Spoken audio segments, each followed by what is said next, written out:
Hello guys, നമ്മുടെ പുതിയ വീഡിയോയിലേക്ക് എല്ലാവർക്കും സ്വാഗതം. നമ്മൾ ഇന്നൊരു വ്യത്യസ്തമായ വീഡിയോ ആണ് ചെയ്യാൻ പോകുന്നത്.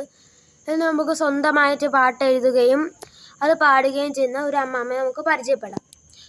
അധികം ബോറടിപ്പിക്കുന്നില്ല, നമുക്ക് വീഡിയോയിലേക്ക് പോകാം. വരും. ഒരു കവിതയാണ് ഞാനിവിടെ ചൊല്ലുന്നത്. കർഷകൻ്റെ വിലാപം.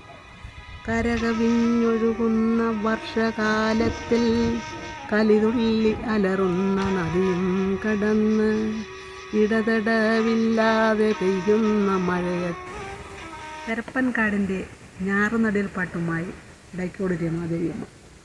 ഏലയ്യ ഏലയ്യ ഏലേലയ്യ പരപ്പൻകാട് കിന കണ്ട് ഞാറു നടാൻ പൂതി പൂണ്ട് ഒണിഞ്ഞു തിരിച്ചു കടന്നു വന്നൊരു സുന്ദരി പെണ്ണ്. സ്വന്തമായി വരികൾ കൂട്ടിച്ചേർത്ത് നാട്ടുഭാഷയിൽ എഴുതി ഈണം നൽകി പാടിയ ഒരു നാടൻ പാട്ട്. നാടിൻ്റെ പാട്ട്, നന്മയുള്ള പാട്ട്, മണ്ണിൻ്റെ പാട്ട്, മണമുള്ള പാട്ട്, കർഷകൻ്റെ പാട്ട്.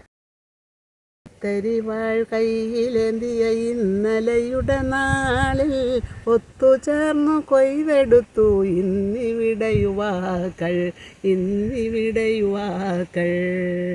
കൊയ്ത്തരിവാൾ കൈ. ഈ വീഡിയോ നിങ്ങൾക്ക് ഇഷ്ടമായെങ്കിൽ ലൈക്ക് ചെയ്യണം, സബ്സ്ക്രൈബ് ചെയ്യണം, ഷെയറും ചെയ്യണം.